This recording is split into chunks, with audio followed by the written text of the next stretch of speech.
Hello, everyone. Today we're going to have make a little brief introduction to the work and the life, primarily, of the important American poet T.S. Eliot. T.S. Eliot is considered one of, if not the most important modernist poet of the early 20th century, and is significantly an American poet and not an English. I'm talking about this guy here. He looks a bit intimidating, doesn't he? And intimidating he was. T.S. Eliot belonged to an important community at the turn of the century in America that lived on the East Coast, an extremely affluent and privileged community called the Boston Brahmins. And of course, as you can tell from the name, they were largely centered around the city of Boston, but basically inhabited most of the East Coast. Privileged, influential, extremely moneyed, highly educated. This is the kind of background that T.S. Eliot came from.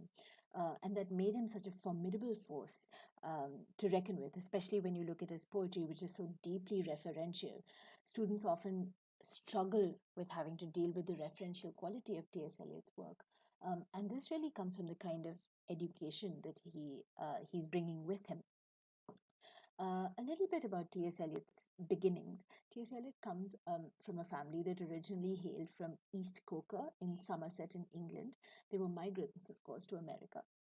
And his grandfather, W.G. Eliot, is actually the man who founded Washington University and was also the founder of the Unitarian Church at St. Louis in Missouri, which is where T.S. Eliot grew up, which is where his family was stationed. Although his immediate father was a businessman, they had a very successful brick business, and therefore there was lots of money in the family. Let us go then, you and I, when the evening is spread out against the sky like a patient etherized upon a table. So now we look at a few images um, from Eliot's life. These are a group of Boston Brahmins, as described a few minutes ago. The elite, intellectual, highly educated people who lived in St. Louis. This is St. Louis, Eliot City. But of course, they lived all along the East Coast. St. Louis, in particular, was on the banks of the Mississippi, so it's a trading city, extremely crowded, busy, and also dirty. After living in St. Louis, Eliot moves very importantly to Harvard University for his degree in philosophy, his BA, MA, and then finally his PhD, where he's mentored by the very important George Santayana, as you can see here. Also, Hosea Royce, which is the gentleman in this particular image. And he's also tutored by and influenced by William James, the next gentleman. These men make up what we now know or call the golden age of American philosophy, or the Harvard School of Philosophy. Later on, this is contested in Eliot's life by this man, Henry Bergson, the French philosopher, very important for his notions of time. Of course, when we're talking about Harvard in particular, Eliot is introduced through Santana, Royce, and James, and through Irving Babbitt, his tutor in Sanskrit and Pali, to a world of conservatism, Catholicism. They were against the elective system, and Eliot was introduced to materialist philosophy. And American philosophy at this time is very different from what we understand continental philosophy to be. There is an assertion of bringing together scientificity as well as the new notions of the 20th century, questioning essentials, questioning the larger biblical or religious notions that preceded 20th century philosophy.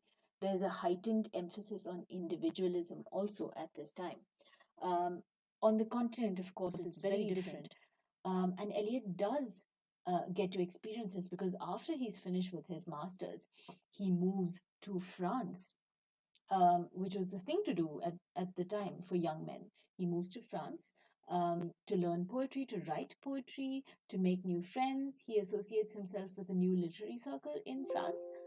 Um, um, and of course, in this literary circle, we have very importantly, among others, uh, Ezra Pound, who goes on to make a significant contribution to Eliot's life and especially his poetry, as he's editing and recommending Eliot's poetry to the public, along with Ford Madox Ford, Wyndham Lewis. These are other important English speaking writers, poets who are living in Paris at the time, and changing the way Eliot starts to think about poetry, which he's already writing and has been writing since his childhood. Eliot also becomes involved at this time in the Action François, which is a political group fronted by Charles Maurras, who we see in this photograph. Um, he was a royalist and a conservatist who wanted to bring conservative royalist governmental doctrine back to France.